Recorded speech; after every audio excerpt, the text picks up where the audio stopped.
the subject is, getting a hold of what's going on in SaaS in your corporation, and a little bit on data leakage, because that's kind of what yesterday's talk about data protection was about. So how you can use this cloud app security for data leakage. Have you guys played with cloud app security, done any work with it, anything like that yet? Okay, so kind of the whole assortment. I think if you saw my yesterday, I work for Agile, which is a identity and access management company. This is my 14th year as an MVP for directory services and all this stuff. Intel, Texas Instruments, Windows IT Pro. I'm not going to take much time at all about the shadow IT problem. Basically, you got more SaaS usage through your perimeter than you think. Accept it. Let's figure out what to do with it. I think it's interesting in the companies that I talk to that, a lot of companies have not done shadow IT discovery because even though they know it's a problem, because once they have something documented that they have it, then they'll have to do something about it. Which is amazing to me, but at the same time, I can kind of understand it in terms of time and budget and all that sort of stuff. I have a different perspective. We found out about it, and it was so enormous, they didn't know what to do about it. Great. Yeah. I mean, so without giving any details, can you just say how many you thought you have and how many you had? Let's is this even on? There was no assumption about how many there were. Maybe. But whenever they did... It's on. Okay. Speaker. Just go direct to the microphone. That's why. Yeah. Got it. Okay. I mean, obviously, I don't need to. I'm sorry. They had no pre-interpretations of how many there would be, but Mm-hmm. it was up into the hundreds without even starting. That's pretty mild. Yeah. How big is the company? Oh, it's about a $40 billion a year company. That's actually a lot better than some. But yeah. Well, that was hundreds of transactions per day. That's not the full scope. Right. Right. So, I mean, so one of the healthcare companies I worked with, they thought it was maybe 200 or something like that, and it turned out to be about 900. Yeah. So I think total might be, this is not a hard number, I think it was like 7,000. So, right. But the thing was still, okay, it's there. We still don't know what to do about it. Right. Right. Well, and one of the things I have in here is sort of a workflow or a prioritization plan to try to wrap your arms around it. What is the discovery process? Right? So you say that we may not know how much SaaS we have. To know that, what is the discovery process? Well, and I'll step you through it, bit by bit. So you are aware of all of this aspects of shadow IT. I'm going to focus on the data leakage part of it, and talk a little bit about CASBs. And this is what CASBs were designed to solve. And of course, the next thing you'll say is, what's a CASB? So CASB is short for Cloud Access Security Broker. And essentially what it is a software control point between the users, the firewall proxy that they all have, and the cloud services, not just SaaS services, but also AWS or anything else like that you have between the two. So the idea is that's the monitor point between the two. The point behind a CASB is that it gives you visibility, it gives you compliance, and it gives you threat protection. Most CASBs have quite an assortment of capabilities. And allows you to enforce things like, you can force authentication and authorization to give them, just basic access to the application. You can control single sign-on to a certain extent. You obviously get logging and alerting, and you get malware detection and prevention. And one of the things that you can get out of cloud app security in particular is behavioral analysis to say, hey, this user has not done this before, and now they're suddenly, anomalous behavior, like suddenly they've downloaded, more than 20 files at a time.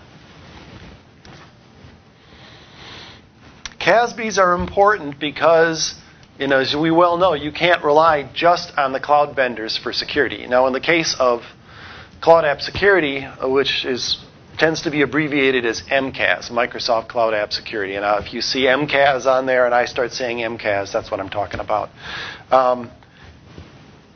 Microsoft is kind of the exception, where they're both the cloud service and they make a CASB product.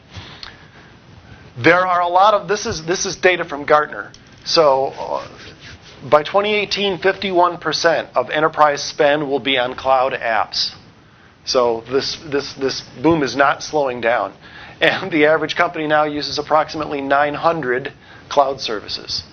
And in general, IT does not remotely have their hands around it.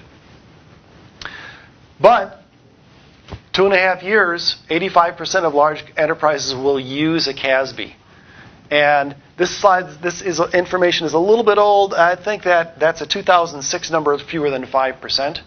But that's a huge difference in CASB adoption right now. And as a result, a lot of the players in the market are being bought up and consolidated and rapidly improved. When Gartner first started looking at the Magic Quadrant for CASBs, they had these 4 pillars: visibility, compliance, data security, and threat protection. The idea behind visibility is kind of what I'm talking about in this session. It's visibility into the users, into what services they're using, what kind of data they're putting into these services, and also sometimes the devices that they're using to download the data from the services or upload them into the services. In the compliance area, this is stuff like NIST 853, ISO 27001. What are the file contents? What is the monitoring? How can you generate reports on what the activity is? Data security is where it ties into Azure information protection.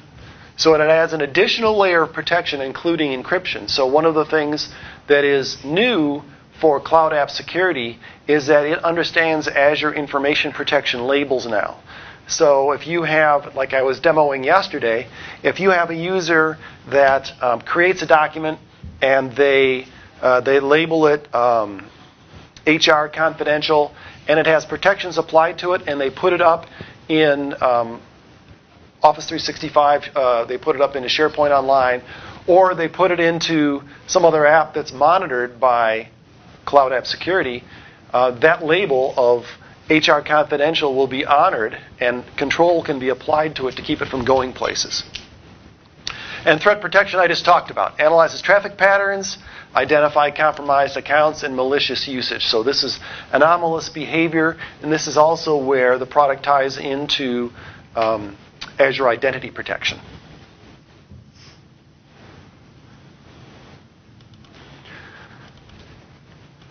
The history of Cloud App Security at Microsoft was Adalom. So Adalom was a startup that created a CASB product. Microsoft bought them in 2015. One of Adalom's strengths was they were very early in adding API-based cloud discovery. So I'll show you in here. They're called app connectors, and so you use APIs to control these cloud services. When it first came out, it was pretty rough. But along with all of these other services, Microsoft, if you had spent any time looking at this at all, the identity division, Alex Simon's identity division, is killing itself rolling out new features. They roll out small features on every 3 weeks in Azure AD and Azure AD related capabilities, and the bigger ones, every month or so. This is an important point, which I'll come back to, is that Azure integration has been deepening on a regular basis. The EMS components, they're all individual acquisitions and things like that, but the way Microsoft works on it is they create a product or they buy a product and they add basic capabilities, minimum viable product, MVP, minimum viable product, and then they start enhancing it. And one of the enhancements, once they get to okay, this is pretty good, that it meets the needs in the marketplace, then the next thing that they do is they start working on integration. So what we're seeing is these products right now, we're seeing their integration deepen, and we're still waiting for some of the portal stuff to finish integrating. But it's gotten a lot better. In the last 6 months, all of these have gotten a lot easier to work with. As I said yesterday, this is Microsoft's slide, and it's actually a screenshot of the slide. But the reason I have it here is to show where across the plane Cloud App Security fits in here. And so here's Azure Information Protection, and it goes all the way down to on-premises. And Cloud App Security fits in here in SaaS, Azure, and in Office 365 when you want to regulate things. So this is on-prem. This is Office 365. This is other cloud services, and they kind of stick on data center on-prem server end there as well. So can this be leveraged across multiple tenants? No. So it's one instance per tenant. Okay. And you'll see it in the URL when I bring up the portal. Okay. So the architecture, and I'll zoom in on this so you can see this a little bit better. And let me just do that right now.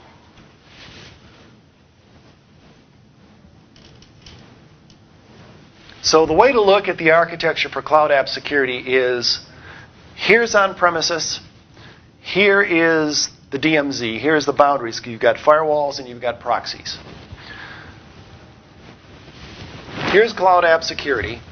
Here's everything that it's going to keep an eye on. There are three major components to the cloud to MCAS architecture. The first is Cloud Discovery. And the way Cloud Discovery works, and we'll go into greater detail on this, is it takes the logs from the firewalls and the proxies and imports them, and it analyzes the logs. It analyzes the traffic. It holds it against its own analysis engine that's got 15,500 SaaS applications in its application catalog. And it's not just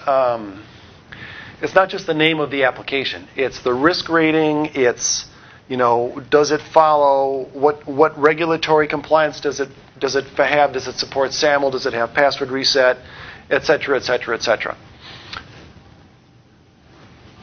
Up here are the app connectors. I told you about API management, as Adalom being strong with API management. App connectors are, well, let me step back. So how does a service control another service? How can you tell a service, oh, don't do this, what are you doing with that, block this? The only way you can do it is with APIs. And the largest SaaS applications, a pitifully few number of SaaS applications or cloud services support APIs. So when the cloud service does support APIs, everyone that has an API, a publicly available, stable API, Cloud App Security can connect to that app and then communicate it directly via API to provide controls. The last, and this is brand new, this is in public preview right now, is a proxy. So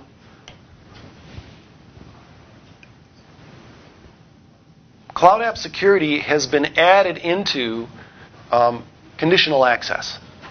And if you have spent any time on conditional access, or if you haven't, conditional access really is one of the most important pieces of Azure AD and EMS. It's kind of the secret sauce because that makes it different than all of the other services because of so many different factors and conditions you can roll into and make intelligent decisions on what kind of controls to put on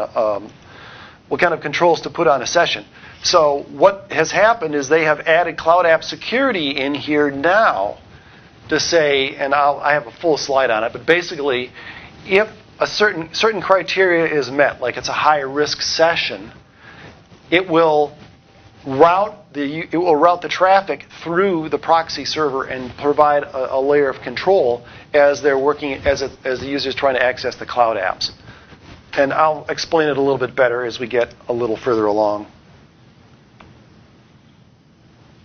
I've already talked about it. Analyzes firewall and proxy traffic. And what it allows you to do is to sanction or block discovered apps. And this was one of the questions when I was learning about cloud app security that I wasn't really pointed out very well. But essentially what happens if it is one of the 99% of apps that don't support APIs, that you can't control via APIs, basically what cloud app security does is it generates a block script for the firewall or the proxy that you then you then load into the proxy, and it says block traffic from this app. So the discovery part.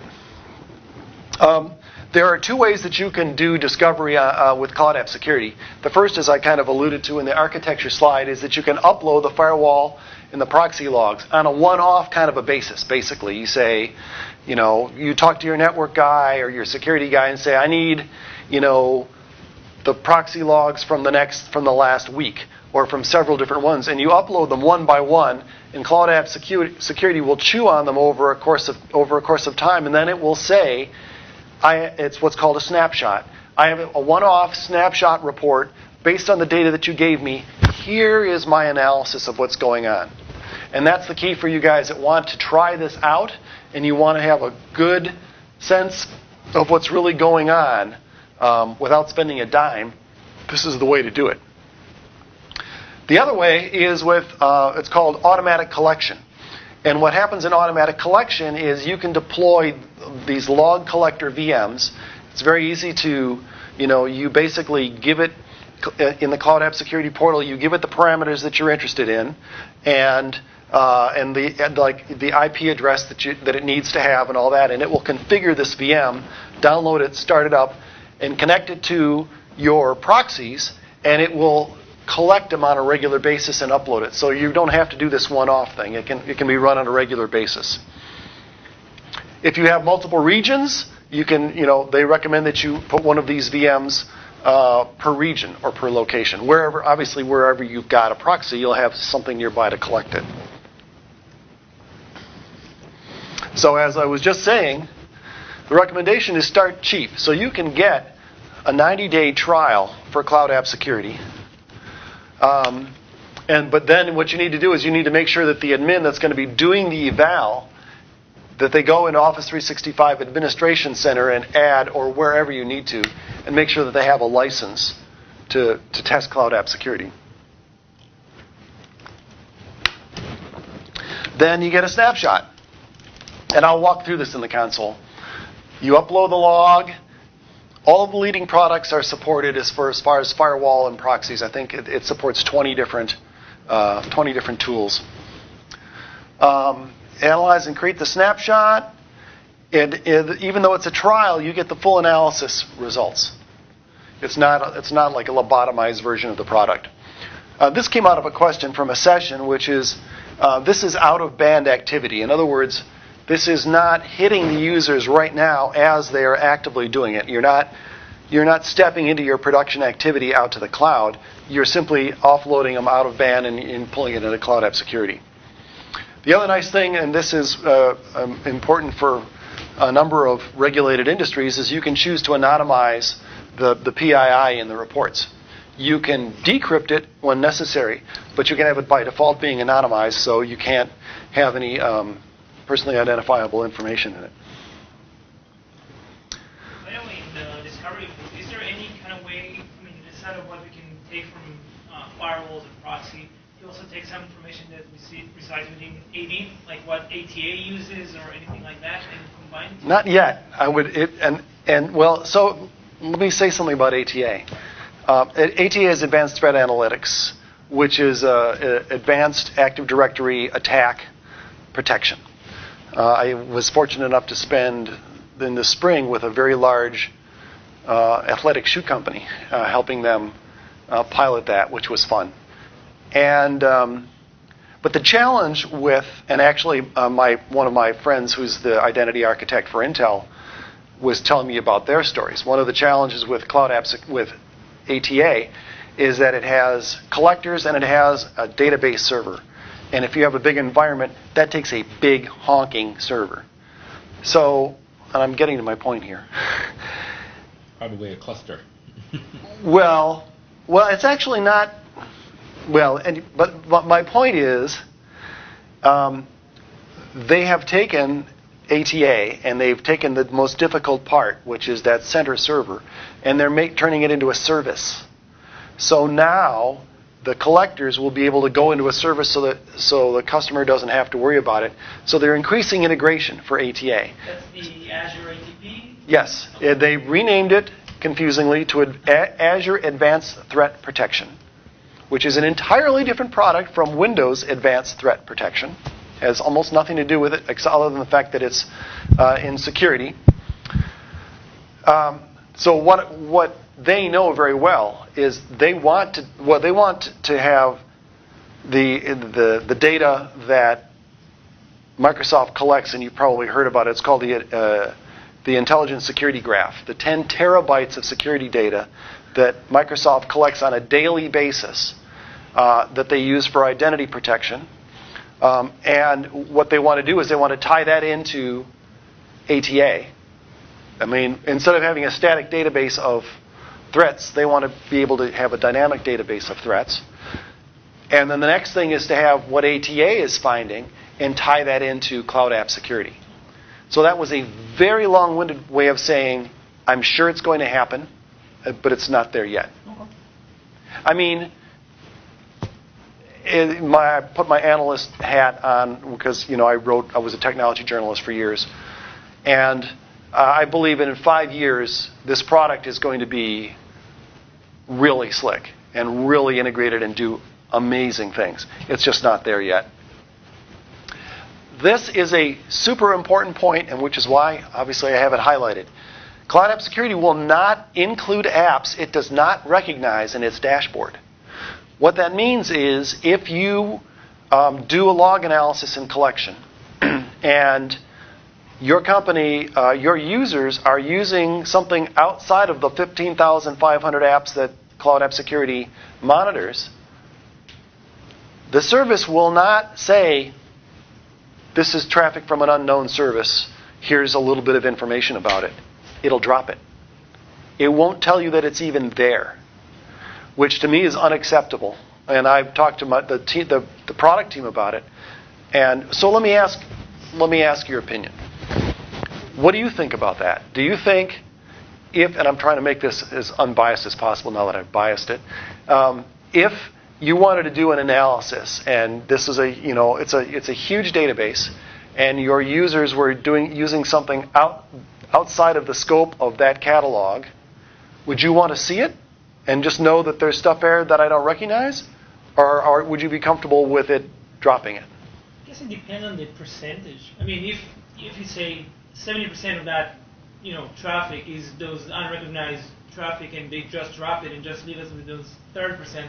That's gonna raise a couple of questions and flags. Okay. But if it's less than 1%, I don't know. I think I'll feel pretty much comfortable with it. Do you think maybe there should be like a threshold or something like that Maybe. would say? I agree that it should be at least visible in some way, not just dropping it, because then some companies might assume that there is no traffic or there isn't any unrecognized application. The good with the bad. I think the problem comes when there are two separate teams. Right? There's a team that is detecting it, right? And then once the results are there, then they have to take results and go to another team who's going to work on resolving it. Right? In that case, if you have a large amount of false positive data, you'll have trouble working with that other team. That's a business issue, not a data issue. But it's kind of setup, right? Take an example of the security threat analysis that I used to do back in days, right? Where you would analyze all the threats, all the application vulnerabilities. But once the results are there, you would go back to the development team and they'll say, well, X number of those are false positive, right? Why are you bothering me with that? Maybe there's something wrong with your scanning approach. Go back and look at that.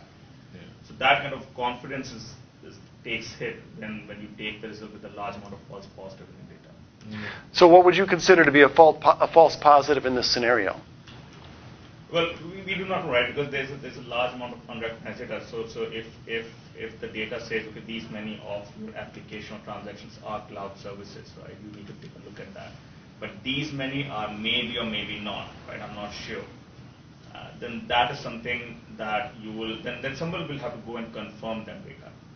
Okay, so the data that you'll get out of, if Cloud App Security told you everything, if it didn't, basically it's saying there was this traffic, and it did go and it went to this domain name, but we don't know, we don't know if it's a service or we don't know what it is.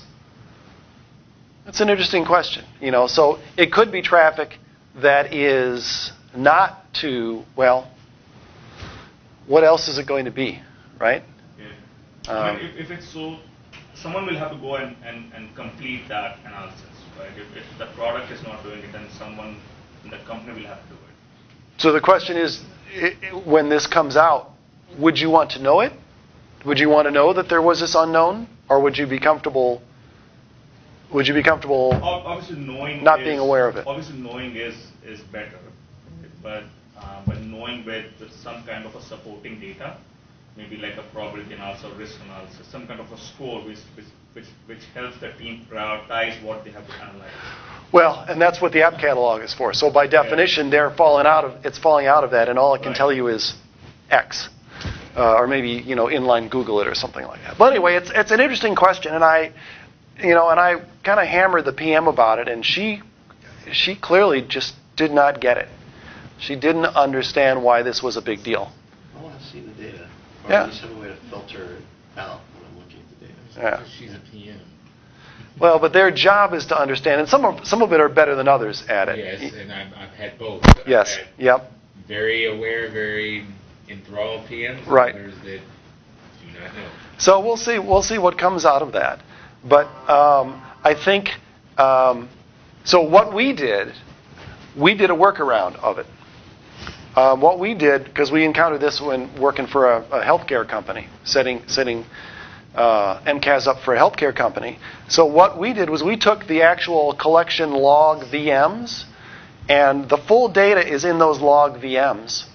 And we extracted the data out of the log VMs. And if it didn't match the catalog, then we had an exception list. And then, because we're a services firm, we went out and we did our analysis on the relative risk as far as we could on those additional ones. And because we're a Microsoft Gold partner, we then turned around and went back to the MCAS team and said, guys, you need to put this in your catalog.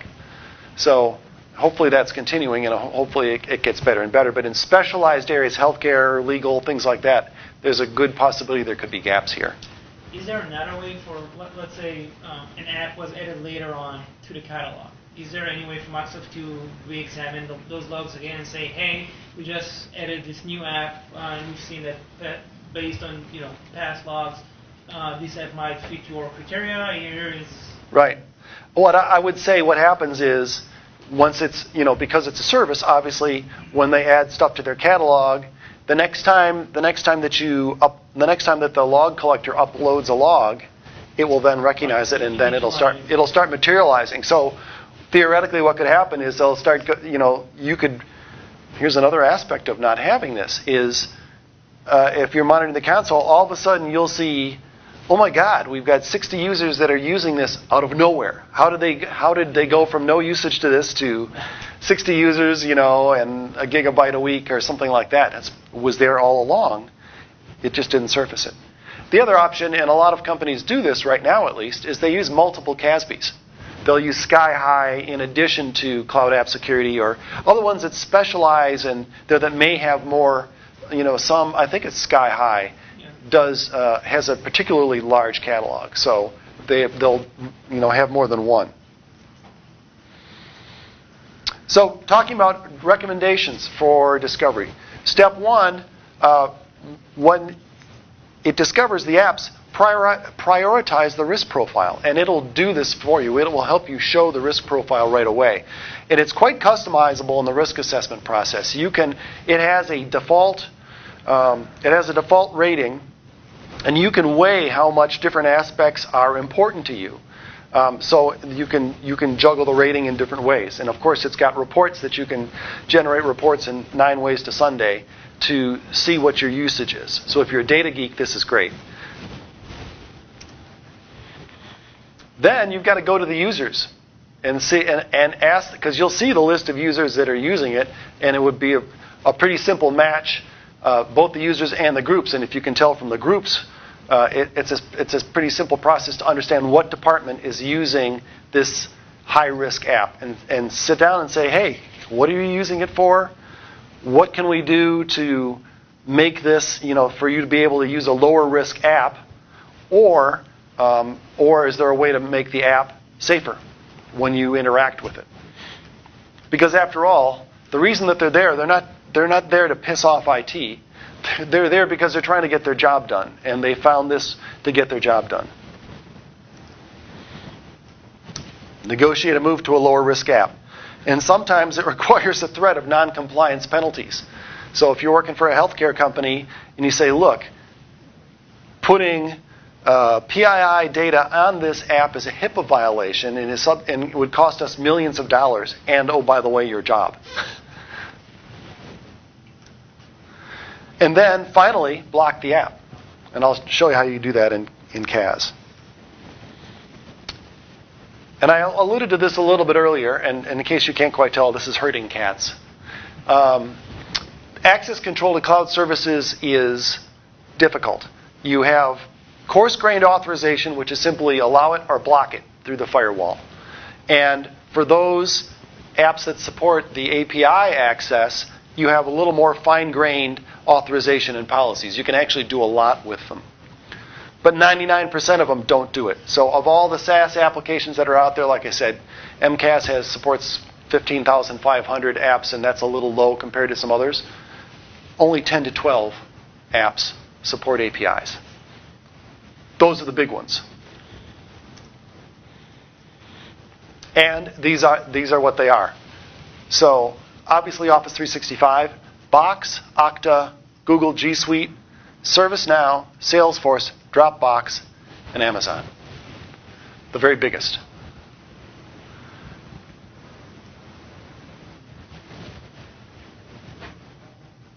One good point of the apps these apps that are supported by app connectors and APIs is that unlike the apps that you block or allow with firewall rules, once that user goes outside the firewall, they can get access back to the application.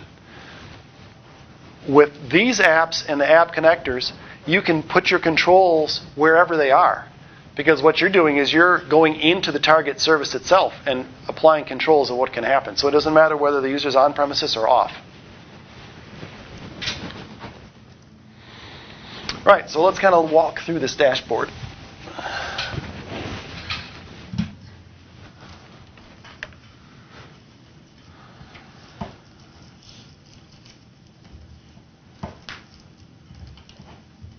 And actually, what I think I'm going to do is this.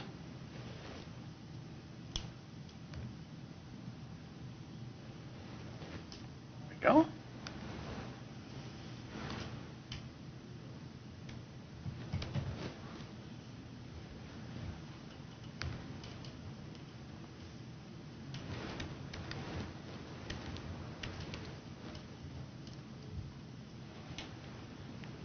Let's see where it's right. Oh, this is the right place. Good.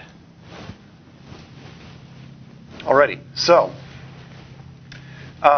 first thing I want to show is simply just logging in. So, can I do that on here? Yes, it works. Goody. So I'm going to log in with, and this is one of the biggest complaints, which there could be worse problems for Cloud App Security, is that it has its entirely separate portal. It's not in Azure, the Azure portal whatsoever. So it is portal. Portal and dashboard fatigue. Yeah. Portal.cloudappsecurity.com. And you can go direct to your own. You can go direct to your own portal by simply adding your tenant name in the front of it. So which one do I want? I want this one.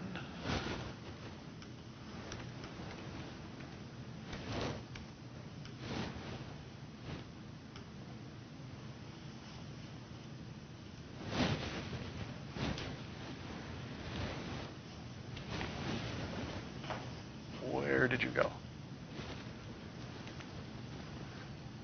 So you can see up here, there's my tenant name, ems887.354.portal.cloudappsecurity.com. So this is the dashboard, and I apologize, it's a little bit underwhelming right now because I've had this tenant for about 6 weeks, and it ages off. What shows up right here ages off after a month.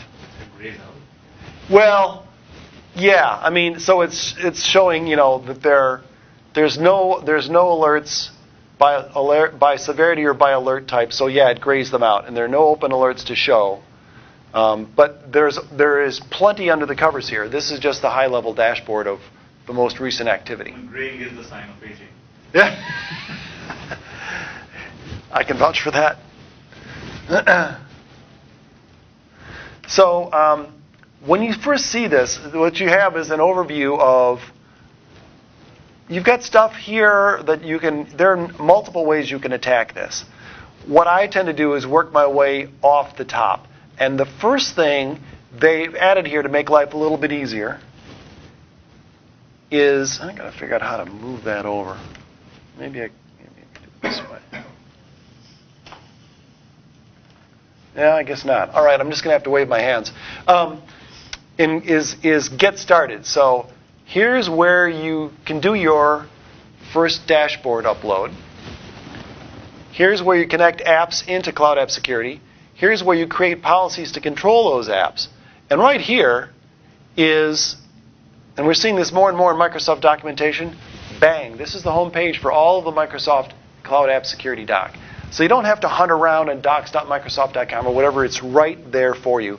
And it's all expanded. It's all very nicely put together. So as I said, the first thing that we want to do when you get your hands on a trial is to upload a snapshot. So you can do it two ways. They've made it easy right here. The place where this is really kind of the main menu that you work off of. You work off of this menu, and you work off of the settings menu over here. But what we're going to actually, before I go into uploading that, let's just look briefly at the settings here. So in particular, down here for the user groups, this is where you determine what user groups you add from Azure Active Directory to integrate with what's going on with what Cloud App Security is monitoring. So what that analysis engine does is it looks at the users that are hitting the applications, and it compares them against what it knows in Azure Active Directory to come up with deeper information about the users. And this is how it gets that information about Azure AD. You can also not add more than just Azure AD users. So for example, if you've got Dropbox or Box, and maybe they've got IDs in there, but they don't have them in Azure AD, you can go import user group, and you say select the app to import the user group from. And that's Azure AD, but there's Dropbox, for example. Let's go back and look at Discover, as I said. So there are two ways you can get at this. You can say Discover. Now that's the dashboard, which is where we started. And these are apps which I'll get to that are discovered. But what you're looking for here is create a snapshot report. So once you get your logs, and this is another example where, so are you guys, are your roles, are you security people? Are you general IT or, security? Identity management. Yeah. Not directly security, but it's right. Kind of sort of mostly there. Right. So this is where you get those interesting things where you've got to work between the lines, and you may not be talking to your firewall guys very often, and so you're going to have to say, why should I give you my firewall logs and upload it into some cloud service that you're getting for free and I've never heard, So it's a problem. It's a little meta, actually. So what you're trying to do is you're trying to increase security to cloud apps, but you can't increase security to cloud apps because the security people aren't letting you upload something to a cloud app. So there are definitely political aspects to this as well. So in this page, you can create a new Cloud Discovery snapshot report. So you can give it whatever name you want, description, and here are your data sources. So here are all the different data sources and all the major vendors. You can upload them, and it recognizes all of these formats. And if there's something that's not listed here, like you've got a SIEM tool that no one's ever heard of or something like that, you can actually do a custom log format and define it yourself to bring it in. Here's where you choose your traffic logs. So you get your local traffic logs and upload them. And note it's 1 gigabyte maximum file size per log from the last 90 days.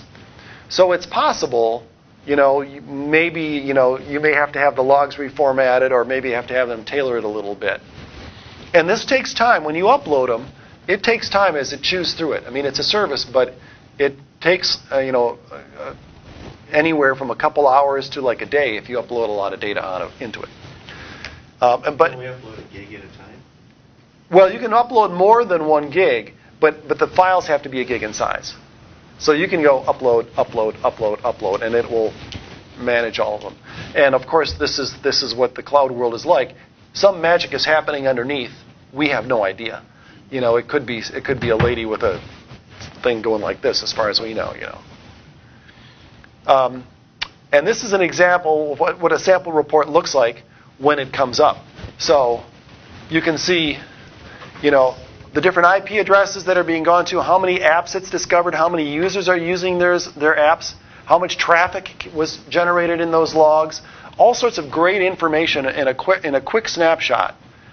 If you bought this and you have Azure Identity Protection and you've got it turned on, it will also tell you the risk of both the apps and the user risk as you're accessing it.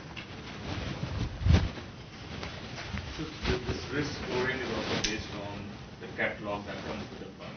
Yes. Yeah, the risk scoring for the apps. That up in the right-hand corner is actually user risk accessing them, but that's through Azure Identity Protection. This is the integration thing.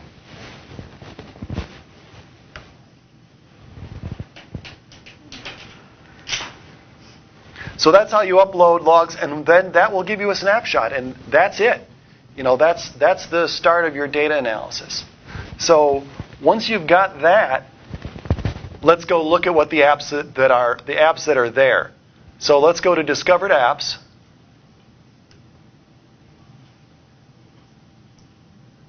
And now this is a list of apps by activity. I think it's filtered by activity right now. In this example, there's 300 discovered apps here. And you can see, obviously, the app name here. You can see what the various scores are. And this is a risk score from 0 to 10, where 10 is good, 0 is bad. And you can do all sorts of filtering on this. So in this example, there are some apps. You can filter by apps that are sanctioned, unsanctioned, or none. So sanctioned means, yes, I flagged this as a safe app. Unsanctioned means this is not allowed, and go generate a block script for it. And then none, which means they've not been tagged at all. So when you look at this, you think, okay, so what am I going to do to help determine my risks? One of the first things you can do is you can take the risk score and say, just show me the apps that have a risk from, let's say, 0 to 3. 0 to 3 will put it in the red. There's some yellows there, and 3 will put it down in the red. So these are the apps that are at highest risk. Well, you can see they're all have a score of 3. And so now the next logical thing is, well, what is this app, and why do I care about it? So if I expand the app, it has sections of general, security, and compliance. So the general is, what kind of an app is it? It's a marketing app. It came online in 2005. When was the domain registered? Where is it from? Is it a public or private company? How popular is it with consumers? Where are the data centers located? What's the domain name? What's the privacy policy, if it has a privacy policy? Does it have a hosting company? Who's hosting it? What's the URL? Security is interesting because it tells you things like, does it support multi-factor authentication? No, it's grayed out. IP address restriction, not available, not available. Does it support SAML? Has it been patched against Heartbleed? I have no idea how they figured that out, but that's pretty useful. And then a whole section on compliance.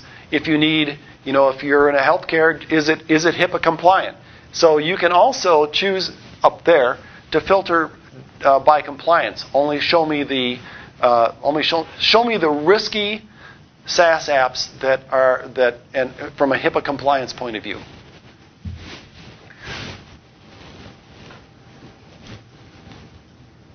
I'm looking at my notes because I want to make sure that I show into everything. Okay, right. So we're looking at this one, and what we can do is with this app, we can go to the little ellipsis over here and say, what do we want to do with this? Right now, the app has not been tagged at all, but it's a pretty risky app. So let's tag it as unsanctioned. Okay, so that app is now marked as unsanctioned, and you can see there's a little red bar through there. Now that it's unsanctioned, what we can do, I'm going to go back to the home page, and once it comes up,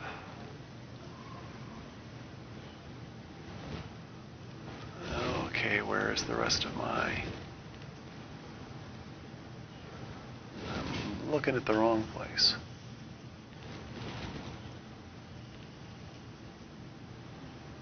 Yeah, I'm going to generate a block script. And what kind of an appliance is it? Let's just say it's a Blue Coat. Actually, let me choose, there was one that was let me choose any of you guys familiar with any of the things that do you care what kind of a block script it is? It doesn't matter. Let's do a Zscaler, generate the script. I'll save it. Let's open it.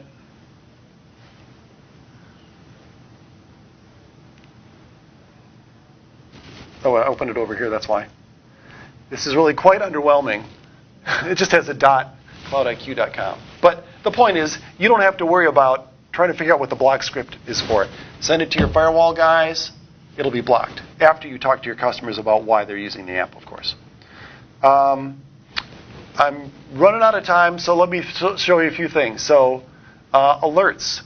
So these are alerts that are generated by...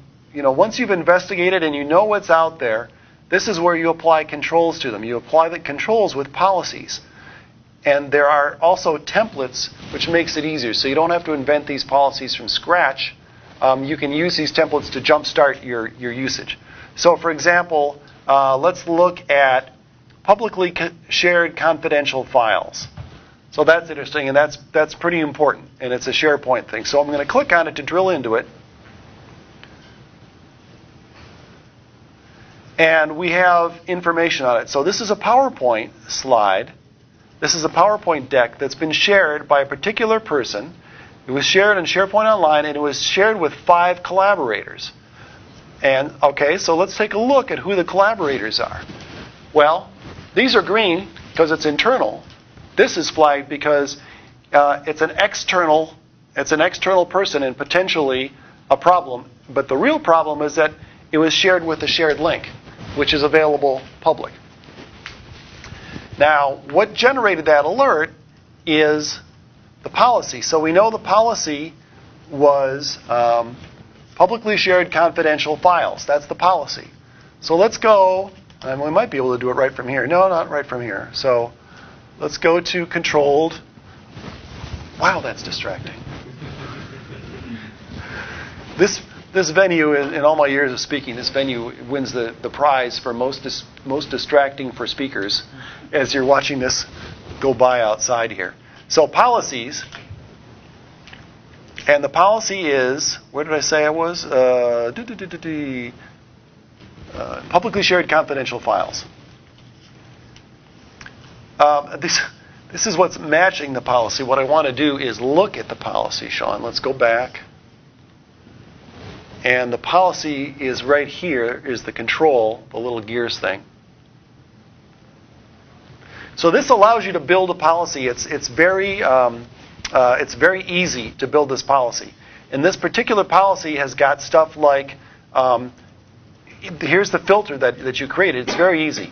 If the access level is equal to public internet and the file classification level, so this is an AIP labeled document, and the classification level through AIP fails the label. The action fails what the label is supposed to be doing. So when I click on fails, the label says confidential external. So it actually failed that label because of the way it was shared with that external sharing link.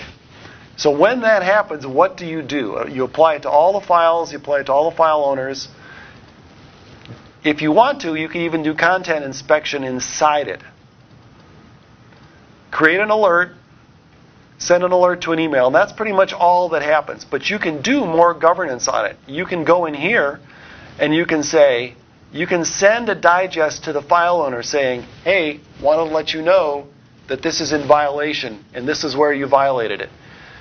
You can proactively remove the external users and it just disappears.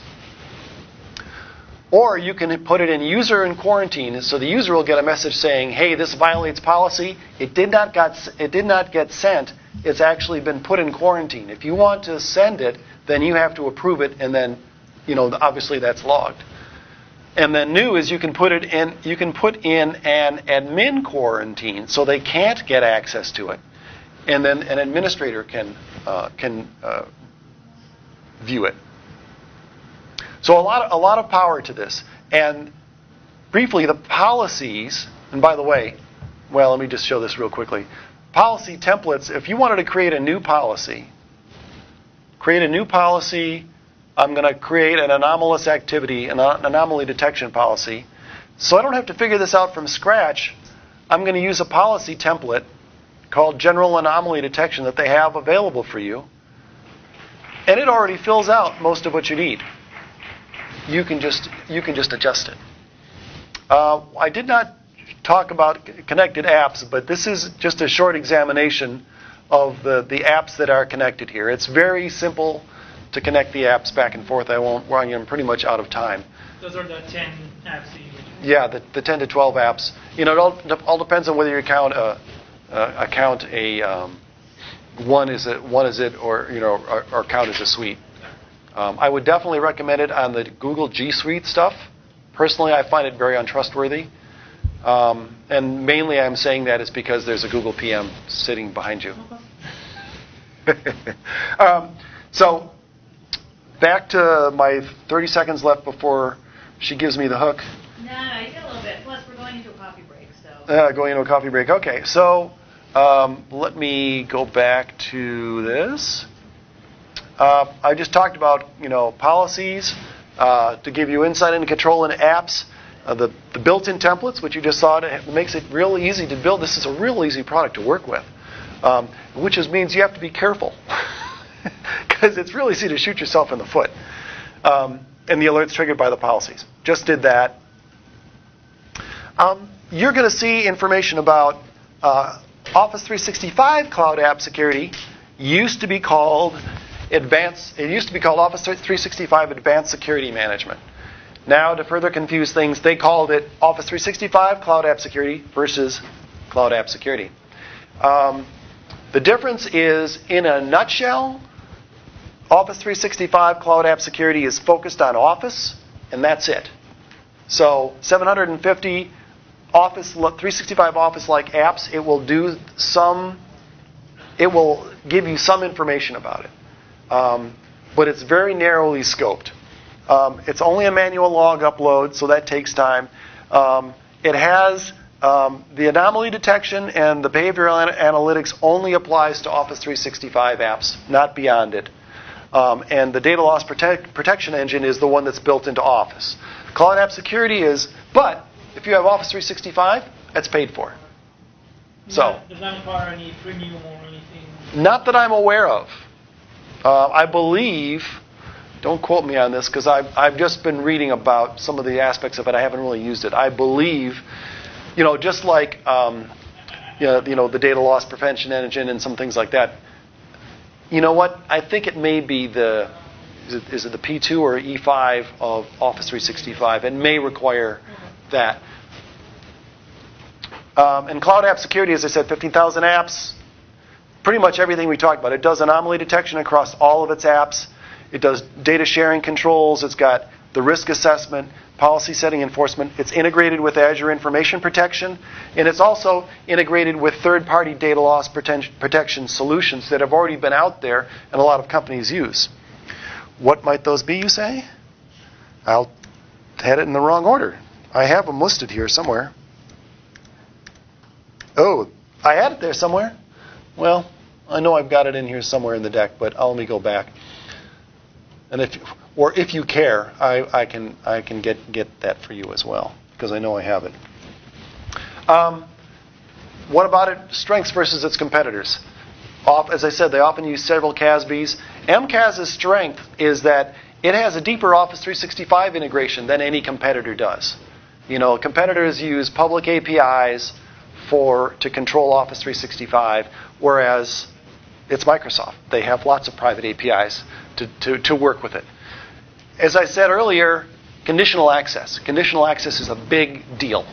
AIP integration, they're developing it rapidly. The challenges are the portal. It's got its own separate portal, and the business of dropping unknown apps. What's new, and this is very important, is this proxy. And that was in the architectural diagram. So the proxy allows you to use conditional access to control access to cloud applications. So, for example, you could say block download to a box or something like that if the session risk is high. In other words, if they're in a public, if they're not off the corporate act, the simplest is only allow downloads from Box if you're on the corporate network. That's another factor that you can never control. You couldn't control that before with conditional access. That you can now put that in. If you're interested in it, it's in preview, and you can email them, and they'll put you in the preview, MCAS preview. So that's just for the cloud apps, right? It's not for on-premises, distinguishing from the Azure App Proxy. Right. That's right. It's just for the purview of Cloud App Security, the cloud apps. As I said, AIP integration, and it will also encrypt automatically too. So if you have a document that gets, if you are working with a document in SharePoint or OneDrive and you label it, you give it an AIP label, and it's already up in Cloud App Security, Cloud App Security will apply the protections just as if you'd done it with AIP. Support for West Europe, and it has native integration with Zscaler. So in other words, instead of having to do this manual upload, download, it's all very tightly integrated. And I just talked about that. What it allows you to do though is, so there's a new control when you enable the proxy. It says route to Cloud App Security proxy, and the user will see an alert that says this is a high-risk session and some activities are not allowed, such as downloading.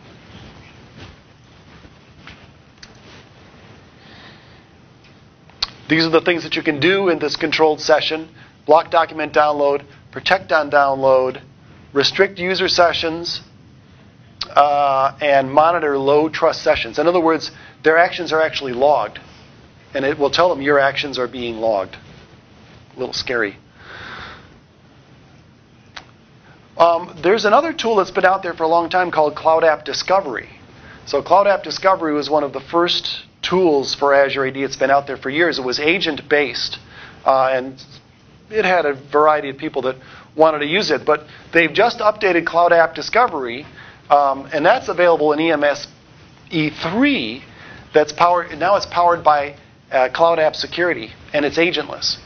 So I've never used it, and And it's obviously it's not going to be as powerful as Cloud App Security. But if you've got EMS E3 or Premium P1, you should look into it because that's something that you could use continuously if you don't want to pay for E5. So in summary, powerful discovery and control service. It's not cheap. It requires E5 or P2.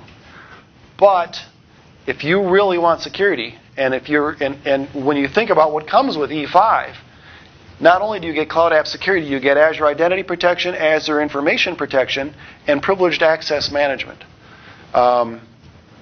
That's really, really powerful. If you were in Sean Metcalf's talk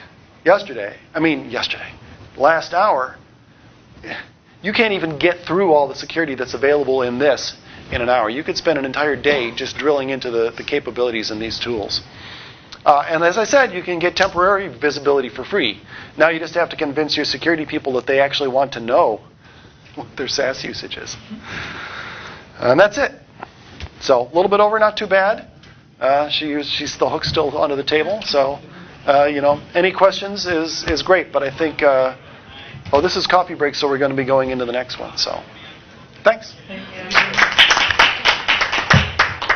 you. We're applauding your entrance.